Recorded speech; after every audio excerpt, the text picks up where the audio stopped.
was walking along the beach when she stumbled upon a genie's lamp. She picked it up and rubbed it, and lo and behold, a genie appeared. The amazed woman asked if she was going to receive the usual 3 wishes. The genie said, no, due to inflation, constant downsizing, low wages in third world countries, and fierce global competition, I can only grant you 1 wish. So what'll it be? The woman didn't hesitate. I think her name was Kelly. She said, I want peace in the Middle East. See this map? I want these countries to stop fighting with each other. The genie looked at the map and exclaimed, "Gadzooks, lady. These countries have been at war for thousands of years.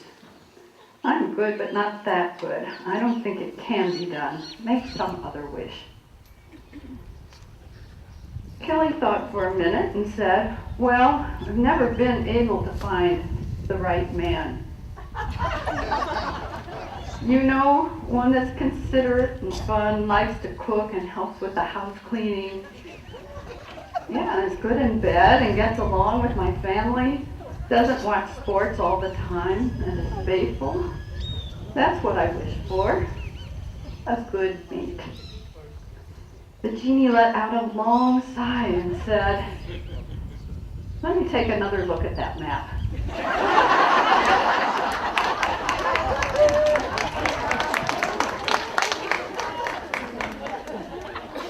Today, the meditation is being led by Patricia Guy.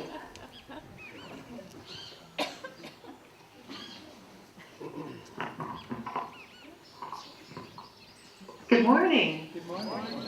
So here we are in this beautiful garden that feels like a sanctuary. It's the kind of place a lot of guided meditations have you visualize, and here we are. And we're talking about peace today.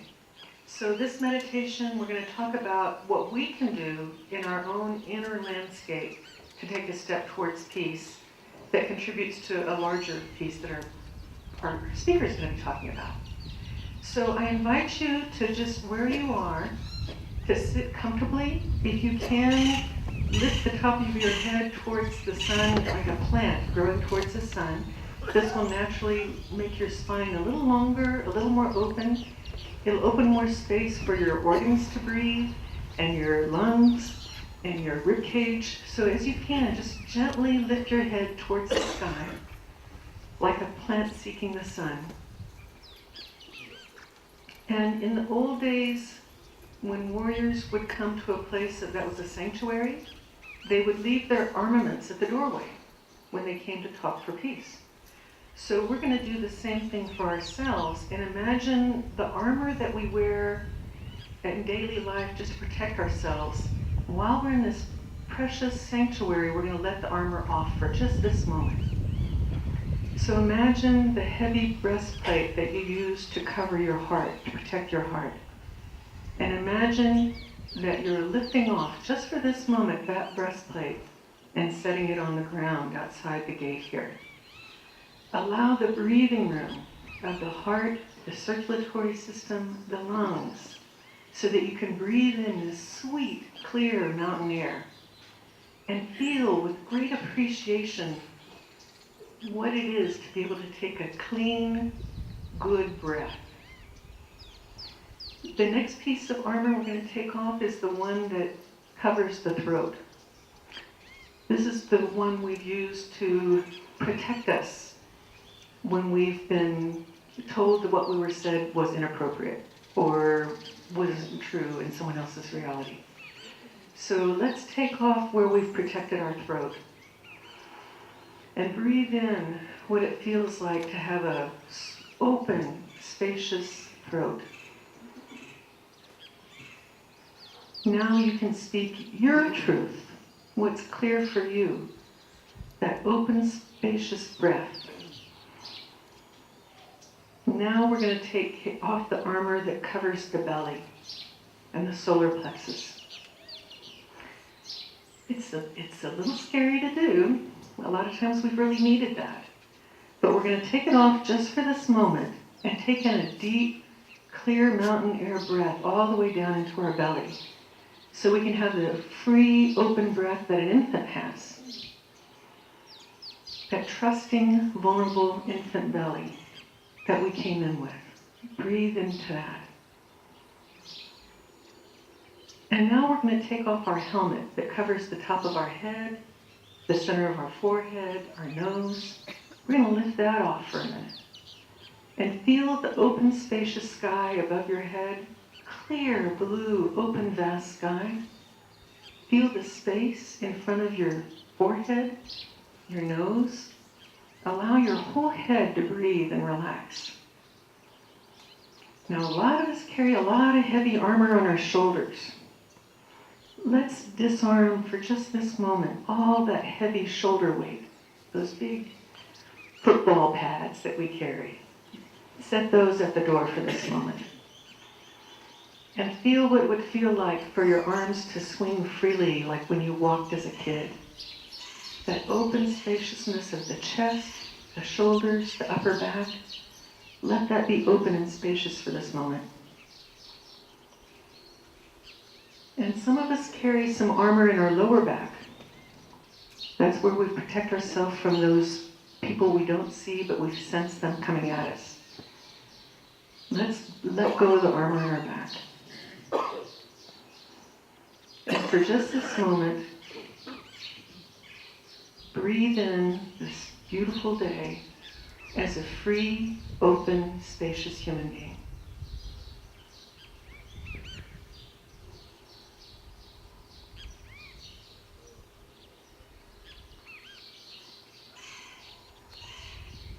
This is how we build peace, one human being at a time. Thank you.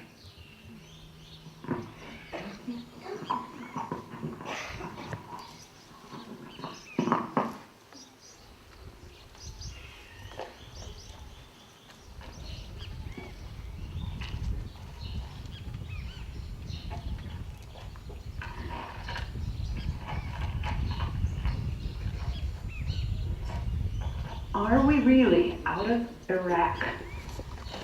Kelly Raitt returns to Iraq this August to find out. Kelly visited Iraq twice 10 years ago, 5 weeks before the U.S.-led invasion, and again about 9 weeks after mission accomplished. She reported live to National Public Radio and other news outlets about healthcare, schools, women's rights, how the occupation was affecting individual women and children, and what the occupation looked like on the ground.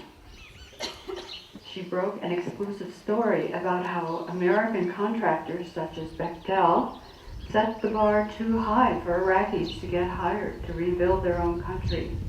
Her congressman opened an inquiry as a result of her reporting this in the Santa Monica Daily News.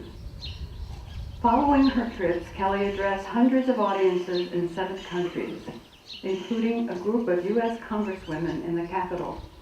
She is currently writing a book about her experiences, several chapters of which have already been anthologized and have won literary awards. 2 chapters have been nominated for the prestigious Pushcart Prize this year. More details of her trip and a link to her blog are posted under the tree. Let us welcome Kelly Raitt.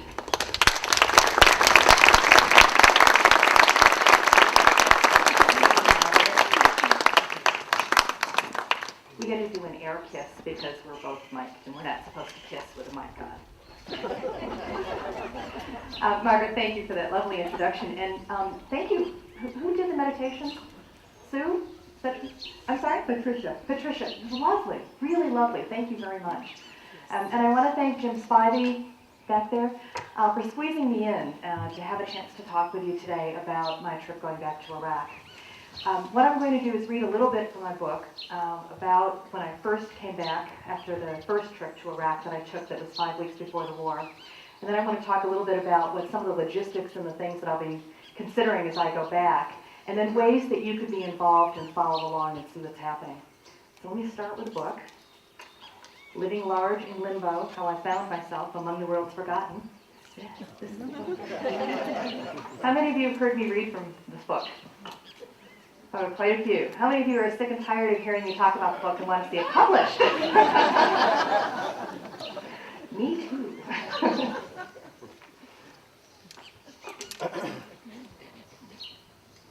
So this is an excerpt from a chapter called Getting Bombed. Iraq taught me to drink. Not while I was there, of course. In a move to appease religious fundamentalists, Saddam Hussein had banned drinking in restaurants, bars, hotels, and other public places, driving drinking behind closed doors, and driving prices beyond the reach of most sanction-poor Iraqis. It wasn't until I got home, safely cocooned in my tight living room in Santa Monica, watching CNN's incessant shock and awe war coverage, while meticulously, relentlessly scrapbooking photos of Iraqis I had met, at that very moment beginning bombed, that I got bombed. Night after night, religiously. Please go home and ask your president not to bomb us. The women's pleas clung like meniscus in my wine glass. Every night I prayed to numb my shame and helplessness and profound sadness. And every night I failed, finally passing out among the scattered images. The numbers were too huge, too impersonal. We dropped 90,000 tons of explosives on the entire country of Iraq during the 42 days during the 1991 Gulf War. On March 18, 2003, during the first day of bombing just Baghdad, we dropped 10 times that amount on people I'd met, photographed, befriended, shared meals with. The numbers weren't personal, but the faces weren't, as I memorialized them in my scrapbook. We didn't bomb people at their best. In 1991, American bombs destroyed Iraqi roads, bridges, electrical grids, water and sewage treatment plants, schools, hospitals, homes. Efforts to rebuild were crippled by government graft and by the United Nations sanctions, which forbid the importation of spare parts, and of chlorine, which was suspected to be a component of chemical weapons. Iraqi attempts to rebuild their sewage treatment plants, for example, were futile. Consequently, 500,000 metric tons of raw sewage was dumped into the Tigris and Euphrates rivers daily. In a country that enjoyed top-notch health care in the 1980s, typhoid jumped from 2,000 cases a year to 27,000 cases a year during the following decade. Childhood diarrhea quadrupled to where the average Iraqi child had diarrhea 14 days a month. In less than a generation, healthcare deteriorated so precipitously, every other family experienced the death of a child under the age of 5. And that was before this last war. In 1991, the 320 tons of depleted uranium used to fortify American bullets, this is a nuclear waste that enabled our munitions to penetrate armor more efficiently, that depleted uranium embedded in the soil, working its way into the food chain. Over the next decades, doctors would trace the areas where the depleted uranium had concentrated by tracking the increase in birth defects, stillbirths, and childhood leukemias. Compounding this environmental and public health time bomb, the UN estimates the U.S. military used another 1,000 to 2,000 tons of this radioactive nuclear waste during this recent invasion. Since depleted uranium has a half-life of 4.5 billion years, listless leukemia wards won't be any less crowded for decades to come. Before the war, our women's delegation toured the children's leukemia ward at Baghdad's Al-Mansour Pediatric Teaching Hospital. We visited room after room of leukemia-stricken children and their weary mothers. Each room had 4 big hospital beds, made more gigantic by their diminutive patients tethered to IVs. Small cots and lockers next to each bed allowed the mothers to live at the hospital with their dying children. Our delegation members moved from room to room, child to child, passing out balloons and taking photos. As I passed through one room, a mother startled me. She grabbed my hand and feverishly pleading with me in Arabic. I called for the doctor. This woman needs something. She needs something for her dying son. No, the doctor translated the woman's urgent message. She says she has everything she needs. She just needs peace. She just needs peace. She asked me for my peace button, and she pinned it on her black abaya, while Ahmed, her son, sat cross-legged on his bed, dying. She just needs peace. During that first trip, before the war, while peace was still possible, our translator was a 44-year-old Iraqi woman who lives in Dallas with her Japanese husband. Amira Matsuda arranged for us to visit her mother, brothers, and sister in Hilla, near the biblical city of Babylon. Babylon's walled fortress was built 22 centuries ago, a city straight out of my early catechism days, a city that until this moment seemed more mythical than real. The Tower of Babel, an ancient World Trade Center of sorts, was destroyed in 482 BC by a god wanting to exert his dominance over man's arrogance. Fingering its weathered yellow bricks, walking its worn pathways, standing in the shadow of the blindingly blue gates of Ishtar, I realized that an errant bomb missing Saddam Hussein's nearby palace could again reduce Babylon to rubble. Amira's family, like most Iraqis I've met, is warm and welcoming and immediately ushers us into the dining room decked out with a meal lavish enough to feed twice our group. 2 long banquet-style tables overflow with a feast of a dozen platters heaped with every possible permutation of vegetables and chicken over steaming beds of rice. Huge rolls lie in the perimeter of the table. I feel honored and embarrassed. At the time of my pre-war visit, 16 million of the 26 million Iraqis rely solely on monthly government rations. Even the richest of families must spend 3/4 of their income on basic food. In spite of these hardships, every Iraqi I meet is eager to feed me. Amira has 9 remaining siblings. A brother is still missing from the 1980s war with Iran. Another brother died during the Gulf War. At first, Amira, with her long, flowing hair and Western-cut jeans, appears as foreign as we are, in contrast to her sisters in their long, flowing coats and scarved hair. But she clearly belongs here and flows easily into the conversational routine as if she's never left. In the kitchen, I bond with her sisters, not by cooking, but by dishwashing. Ascertaining that I am unmarried and a darn good dishwasher to boot, Amira's sisters immediately set me up as a bride for their widowed brother. I don't quite understand all the hilariously assertive gestures and enthusiastic, high-pitched la-la-la-la-las, but I go along with what I hope is a joke. We're in wartime, we dispense with the flirting and courtship and move straight to the mock marriage ceremony. But wartime or not, I refuse to forego a wedding ring, and the ladies understand when I point in horror to my empty ring finger. One of Amira's sisters produces wedding earrings straight from a J.C. Penney box. My makeshift wedding takes place in the dining room. Fake roses adorned with birthday candles complete my trousseau. Another delegate steps up as wife number 2, and our husband-to-be praises Allah for his impending good fortune.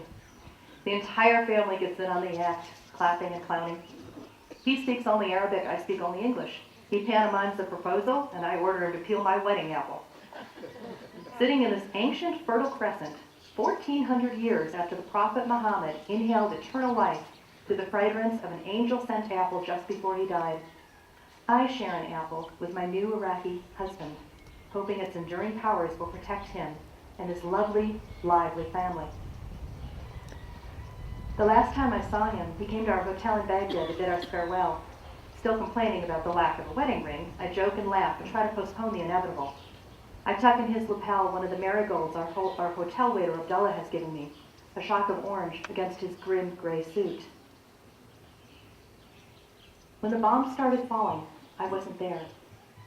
I listened live on National Public Radio from the safety of my car half a world away, clutching my steering wheel on Santa Monica Boulevard, while honking drivers angrily passed me, going about their self-important day. Later, I waited anxiously for news of my new Babylonian family. In Texas, Amira initially heard that everyone is okay, shaken, edgy, angry, but alive. Over months, we hear the deaths. First, Amira's elderly mother died when she couldn't get her medication. Then I hear my husband has died. The strain of the constant gunfire, the never-ending fear, took a toll on his heart. I eat an apple in his honor, and I pour myself another drink. Do you remember that moment? Do you remember when the bombs started falling? That's the Iraq I left. I don't know what it's going to look like now, 10 years later. But that's what I'm going back to find out. I'm going back to answer two questions. Are we really out of Iraq? And are Iraqis better off now than they were 10 years ago?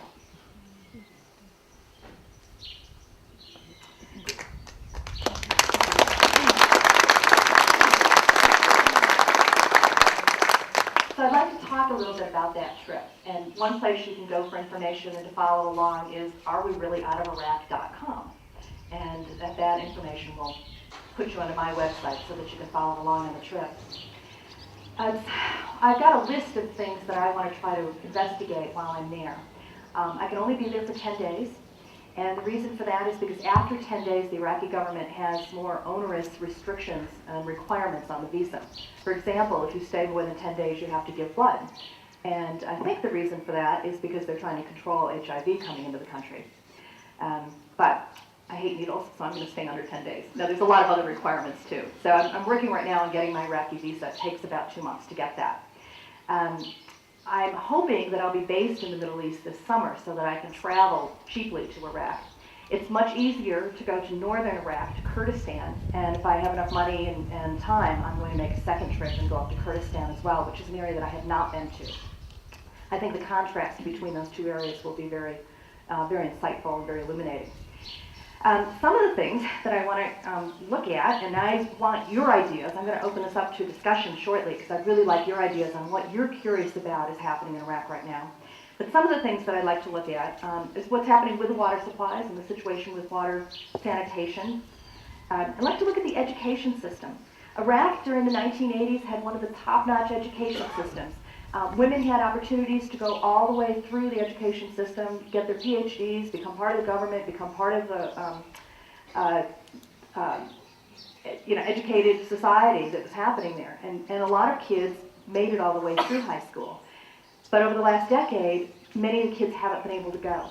Part of the reason is because girls were harassed as they were going to school, and it became dangerous, too dangerous for them to go. Many Iraqis left the country during the war. 4 million Iraqis were displaced over the last decade, and many of them ended up in Syria, Lebanon, and Jordan, where they were held back in school because it was a different school system for them to try to catch up with. So the education system has been, I'm really curious to see what's going on now with children in education. I'm very interested in the status of women. As I mentioned, women were very educated during the Saddam Hussein regime. Don't anybody take that as a statement that I'm a Saddam Hussein supporter or not. As a brutal dictator, we're all glad he's gone. But he was secular, and women did have opportunities in that society at that time. I don't know what it's like right now. I'm interested in what Iraqis think about Americans now. When I went the first time, I was very surprised that Iraqis seemed to separate me from my government. And even though they felt threatened by the Bush administration, they were very, very warm and welcoming to me and to the rest of our delegates that were there. So I'm curious to see if that sensibility is still there, or, we've watched almost an entire generation now of kids grow up in war since the 1991 Gulf War and then this other war in 2003. I'm interested in what kind of environmental impacts the war has had, particularly with the depleted uranium, and I'm interested in what's happening with agriculture. Does some of this land become unfarmable because of the depleted uranium? Or is food being grown there regardless? I don't know. I'm very curious. And I'm interested in what's going on with the infrastructure and with the rebuilding and how that's been able to happen. As Margaret mentioned during the introduction, one of the experiences I had when I returned to Iraq in July of 2003, which was like 9 weeks after mission accomplished, I snuck into a Bechtel meeting and overheard the Bechtel representative setting the bar too high for Iraqis to get hired to rebuild their own country. So who's over there doing the rebuilding now? I'm curious about that. So I'm interested in your ideas as well. But I also want to talk a little bit about what the trip entails and the different unique ways that you could help. This is not a fundraising pitch, right? I trust and respect Open Circle's policy on that, and I do want to respect that. I do want to tell you, though, what the costs are, because it's pretty eye-popping. I budgeted $20,000 for the trip, for a 10-day trip. And the reason why is that hotel rooms alone are $300 a night. And these are not big, luxurious hotels, but these are the hotels that have security guards. Of course, I want to stay in a hotel where there's security guards. These are also the hotels that have internet, which is not a luxury for me. That's a safety factor because I don't want to be sitting in a cyber cafe at 10 o'clock at night trying to email home and let people know I'm okay and file stories. So that alone is just $3,000 for 10 days in a hotel. I mentioned Abdullah in this story, the waiter in the hotel who gave me the marigolds. I've stayed in touch with Abdullah for the last 10 years, and I visited with his family in Damascus in 2008 to where he and his family had fled and were there for about 3 years. And he's just returned to Baghdad with his family. He's helping me with the logistics of this trip. I don't want him having to go home late at night after being with an American all day, so I want to get him a hotel room. That's another $3,000. We're looking at a translator and a driver. A driver is a very important consideration because taxi drivers have been known to deliver Westerners to kidnappers. So we want to have a driver that has been vetted and will really work with us. So those are some of the considerations that I'm looking at. And when I started, the reason why I wanted to go through these numbers with you, because as I started figuring out what the costs were going to be and talking with Abdullah about it, that gave me a different snapshot of what Baghdad looks like today. So I wanted to share that information with you. One of the other things that I'll be doing is spending a week in the UK taking what's called hostile environment training, which is a 5-day training that's put on by former UK military. And it's mostly, it's for reporters and freelancers and contractors and people who work for NGOs who are working in hostile environments. What they do is mostly situational awareness and first aid, but they also put you through a kidnapping scenario and hold a gun to your head and put you through some of these circumstances. One person that I know who's taken this training said to me, it'll take a little bit of your soul. But I think it's important to do. That's $3,000. So as I started adding everything up, it got to be pretty cumbersome. Fortunately, what's happening is things are coming to me for free, which is really great. And so that's what I wanted to throw out today. Back at the bulletin board, there's a clipboard there. I know many of you here are already on my email list. And if you got an email from me yesterday, you're on the list. If you didn't get an email from me yesterday and you would like to be on my list, just put your name and email address on that clipboard. But underneath that is a form with a bunch of different things and ways that you can help me. So if you want to grab one of those forms, you're welcome to do it. Dudley's holding up the clipboard back there now. So one of the things that I'm looking for is free housing for 2 or 3 weeks in the UK that I can use as a base while I'm doing a hostile environment training. So a house sit, or if you know somebody who's got an empty condo or something there, that would be great.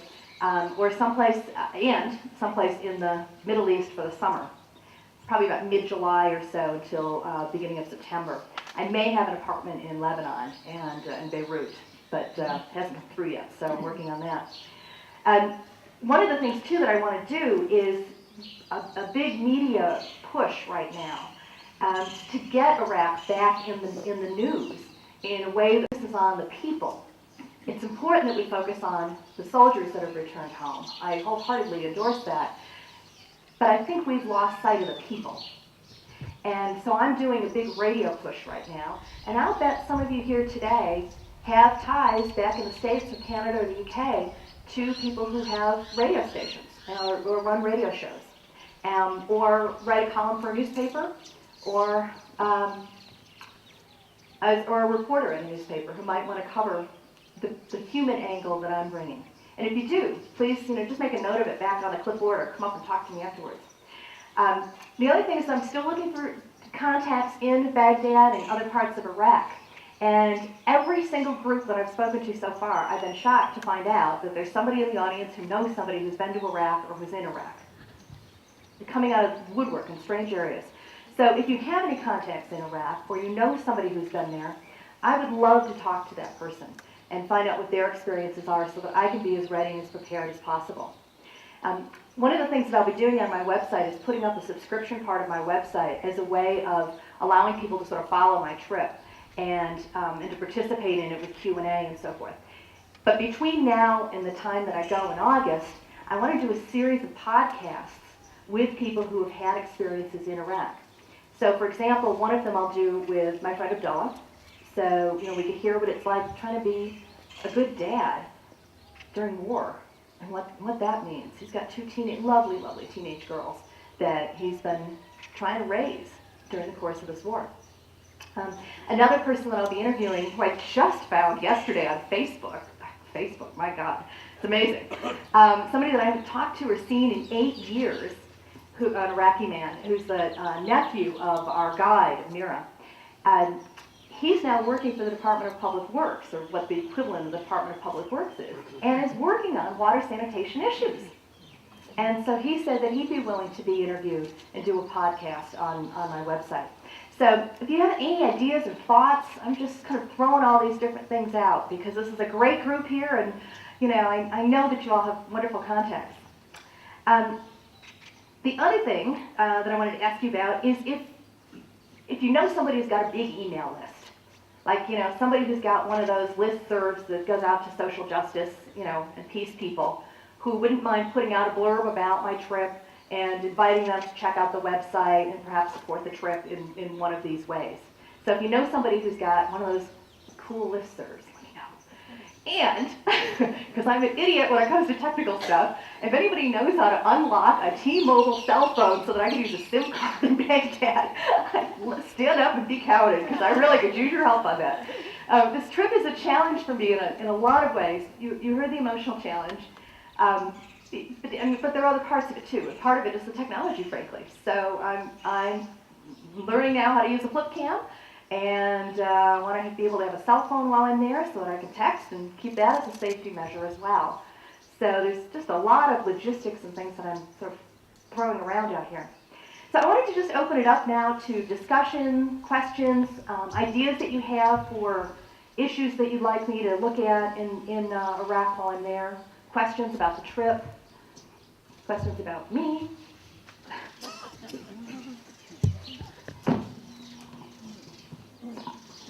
Hi, do you know yet, are they treating the sewage yet? Are they treating the sewage? Okay.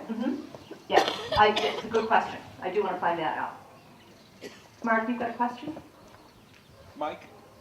It's okay. I do without Mike. Have you yet formed an opinion about which reporters, be they American or other, that are giving us the straight story about Iraq? Have you ever met Richard Engel, for example? No, I haven't. Do you respect him and his reporting? Yes, and do you have others in mind? Robert Fisk is one that I respect quite a bit, who writes for the Guardian. I think he's writing for the Guardian right now. He's been moving around. I think, I'm from Los Angeles, and I'm a big LA Times reader, and I think by and large the Los Angeles Times has done a really good job of covering it. They covered the war from all kinds of different angles, not just embedded reporters, but they had reporters out on the field as well. And they continue to use and pick up stories from within Iraq by Iraqis, who usually go by a pseudonym or anonymously. And they're also doing some pretty good coverage right now in Syria. By the way, I'm also looking to try to get a visa to go into Syria. I'm not sure if that's going to be possible or not, but if I do have an apartment in Beirut, it's going to be with a Christian organization that's been doing a lot to help the Christians that have been persecuted in Syria, and they're helping with the refugee camps there. So I'm hoping to be able to visit some of the refugee camps, Syrian refugee camps in Lebanon, and if I can get into Syria safely, then I'll try to do that as well. Hi, thank you very much. I'm just wondering, who are you going to be traveling with? You're not going alone, right? I am going alone. Oh my gosh. Yeah. Oh. I do have many Iraqis, though, who are going to be helping me on the ground.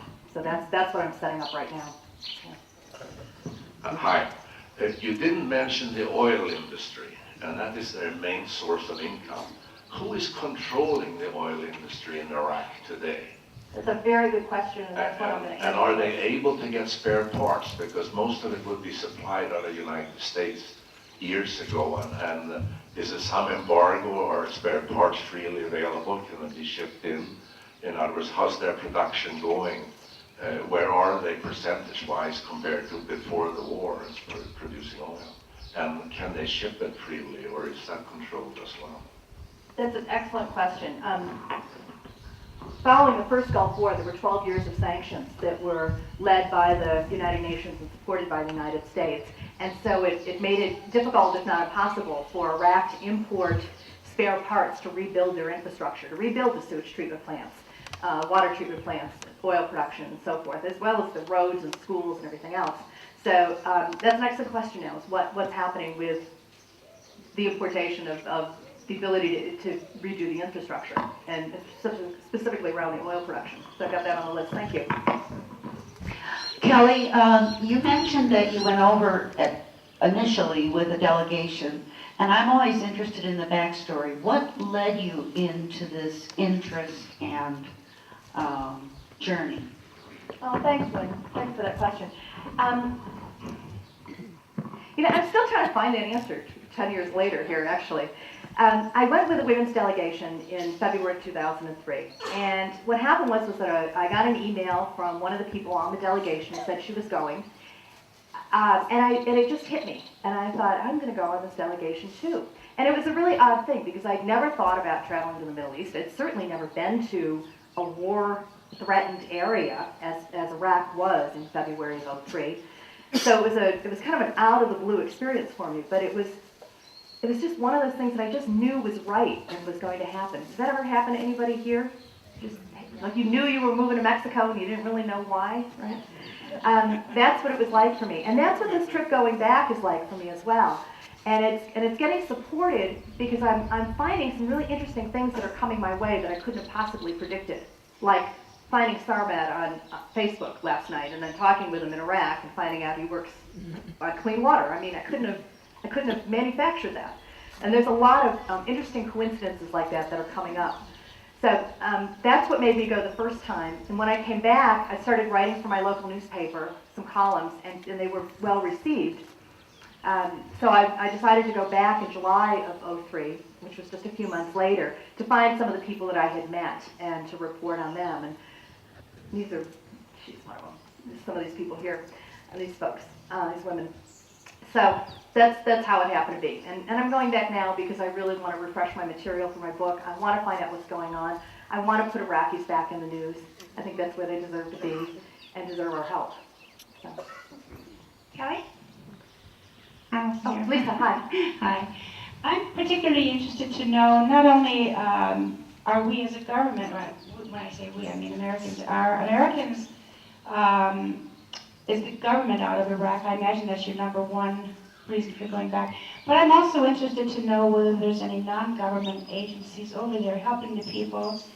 I guess my bottom line is, what kind of a safety net do these folks have?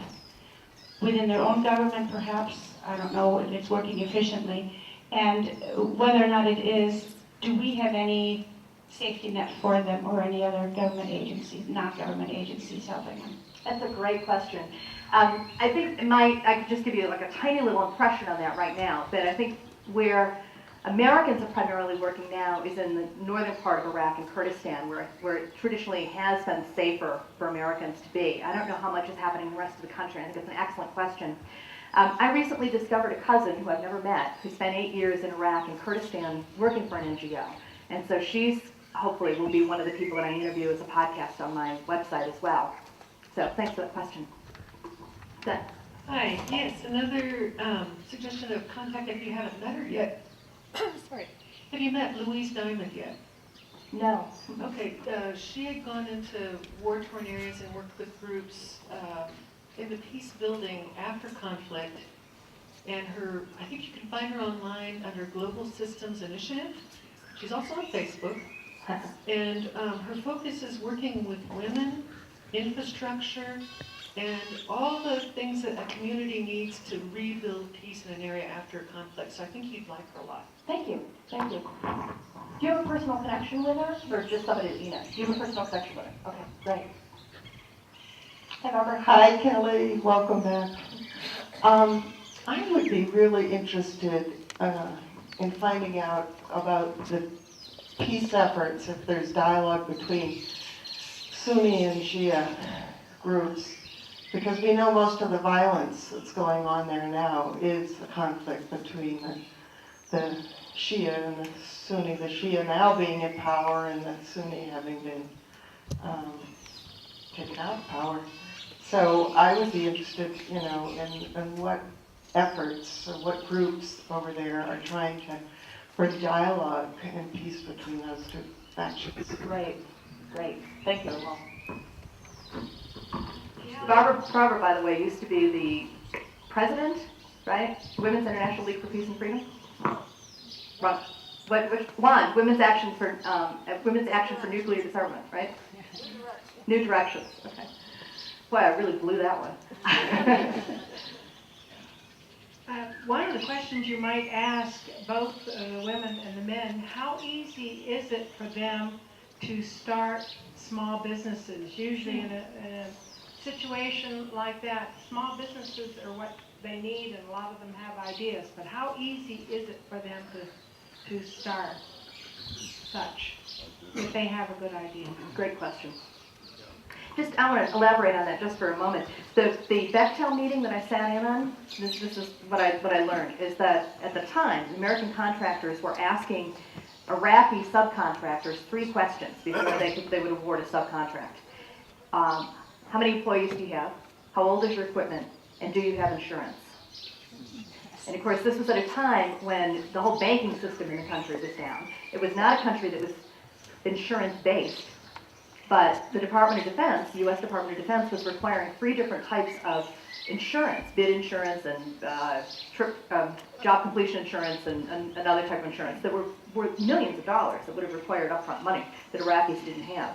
And so it became really clear to me at that point that a factor in this invasion was that it would require Iraqis to go to an American insurance company to buy insurance so that they could then go to an American company to get a subcontract to rebuild the infrastructure that the Americans bombed.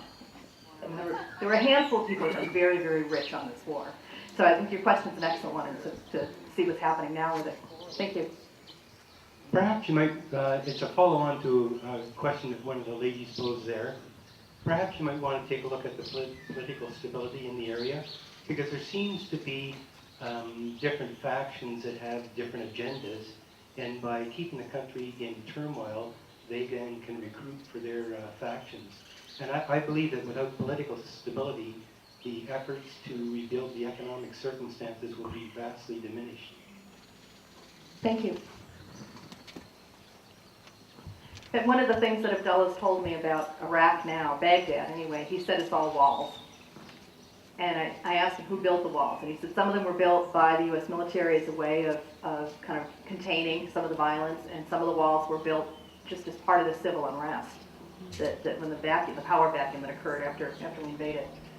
So it appears like there's still quite a bit of political instability there. I like the way you worded the question, though. Thank you. David? Kelly, one of the things that I'm privileged to know is of your own personal journey through this. And the second half of your title is How I Found Myself Among the World's Forgotten. And as a plug for your book, maybe, non-paid for, that Kelly has also done an inner journey to find the forgotten parts of herself, which is interesting as Iraq is to me. That story carries as much weight as the story you're telling about Iraq. Thank you. Yeah, it was hard for me to share this particular chapter today because it's pretty revealing. So thank you. Hi, Rosemary. Well, Kelly, you obviously have been inspired. You have a great deal of personal power.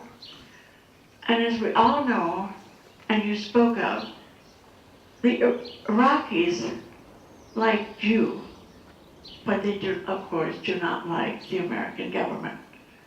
With your personal power, is there a way that you can, the word won't come to me, I want you to give these people their power so that they understand that all countries are made up of individuals, and there are only a few handfuls of people who make the decisions. And maybe this is an opportunity that you've been given to represent hundreds of thousands of Americans who see Iraqis as people. We do not see it as a country. We see them as people.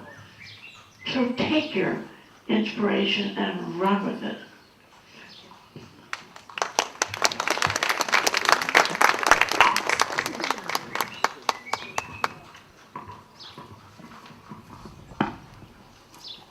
Hi, I want to thank you very much for this. And also, I've had an interesting response to it in that, to me, it raises questions about how we conduct war. When we went to war and you were talking about the waste treatment plants that were bombed, why was that necessary?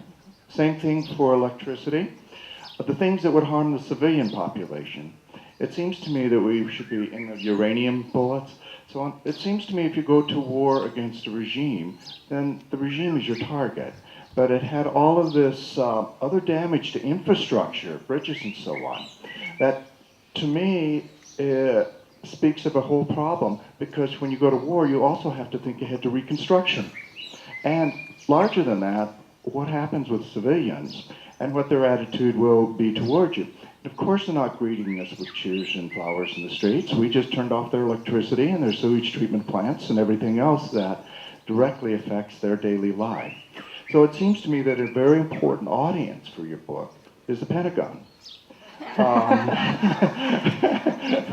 That sewage treatment that we just destroyed is the same one we're going to be rebuilding. Yeah. And it turns the populace against us, frankly, and it keeps them preoccupied with their daily needs, which are extraordinarily difficult to maintain. So they don't have much time to think about politics and government and so on, because they're trying to survive.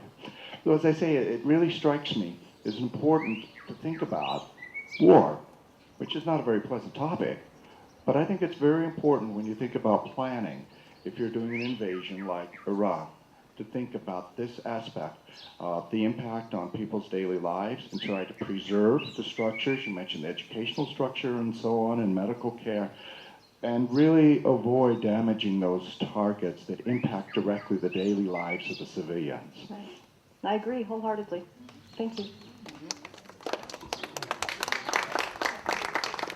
Hi, Kelly. I just am interested in.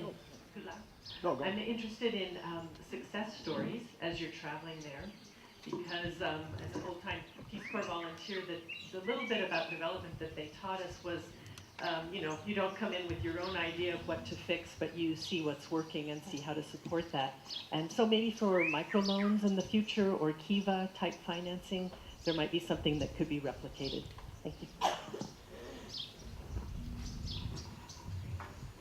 Yeah, hi Kelly. Hi, Alex. I agree wholeheartedly with this gentleman. I would like to, I'd like for your book someday to end up on George W. Bush's night reading table. He'll never read. He doesn't read.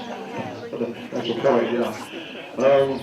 Aside and apart from the deposing of a tyrannical regime, I wonder if there's any other tangible asset that remains there in Iraq that because of our presence there. I also wonder about the world famous museums that they had there that were ransacked, and I wonder if they have come back to full speed, so to speak. I wonder about the Chinese influence. We were told that the oil would pay for the war, and ultimately China ended up with most of the major oil concessions. That's a story that I don't think is really told by a lot of people.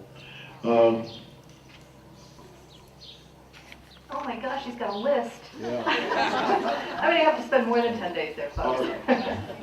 I'd like to know how many U.S. contractors are still there, and a lot of these guys were quasi-military. And so when you say, are we really out of Iraq, the military may be out of Iraq, but what about all these other guys? And finally, I'd like to know whether they draw a distinction between the America of George W. Bush and the America of Obama. Thank you. That's a great question. I want to talk just for a second about the museums. When I was in Iraq the second time in July of '03, I had a press pass from the Jordanian government, and that press pass enabled me to go into the looted history museum. Remember the famous archaeological museum was totally looted. They wouldn't allow me to take photos, but I was allowed to walk in and see what had happened there, and it was it was like a tornado come through. I mean, just broken glass everywhere and files strewn all over the place. But what I understand now is that a vast majority of the artifacts actually have been returned to the museum, that a lot of the museum workers themselves stole the artifacts as a way of protecting them during the war. And so much has been returned. But I would like to get back there, and I have a connection to the current director of the museum. I'm hoping that I'll be able to make that happen. Just referring back to the point that this gentleman made back here about the way that we conduct war, the infrastructure being damaged. I just saw a piece the other day that Dick Cheney's company, Halliburton, has made $39 billion in Iraq since the war started. Wow. Where did you hear that? It was an article that's on Facebook. I forget where it was. I think we have time for one last question. Kelly, in 2006, when the war was still raging in Iraq, we had occasion for 10 days to listen to the news presented by Al Jazeera and the American news. Al Jazeera appeared to us to simply report the news. There was no emotion, it was just the news. As opposed to the American media, which leans it very heavily toward the Americans. You as a member of the media, how do you feel about that? I don't consider myself a member of the media. I don't get paid for what I do. So I'm a freelancer. I would love to sell some stories, don't get me wrong, and it's one of the goals that I have with trying to finance a trip is to see if I can get a magazine to pay for some stories afterwards, after I get back. But I consider myself more of a citizen journalist and not part of the mainstream media. But don't get me wrong, if I was offered a job, I'd love to be in there and help change things from the inside. I think we're out of time, but I'm going to be hanging around here for a little while. Several of us are going over to Eve's for lunch afterwards. If anybody would like to join us, you're more than welcome. We'd love to have you. The clipboard is back by the bulletin board. Please do sign up so that I can stay in touch with you and let you know what's happening with the trip. And I just really want to thank you all for being here, and thank you for your help with Open Circle. Appreciate it. Thank you. That was lovely. Let's get out and support her every way we can. Our speaker next week is Dr. Todd Staub, our local expert on the health of our lake. Professional engineer, has been a volunteer advisor for 11 years for lakeside villages, governments, and for the health of Lake Chapala. As an act of faith to attract those simply curious about the lake, Dr. Staub will treat and drink lake water during his presentation. And this is in lieu, he says, of trying to jump across the lake with a motorcycle. So turn your cell phones back on, pick up your coffee cups, and stack your chairs. Thank you for coming. We're sure to see you next week, I think.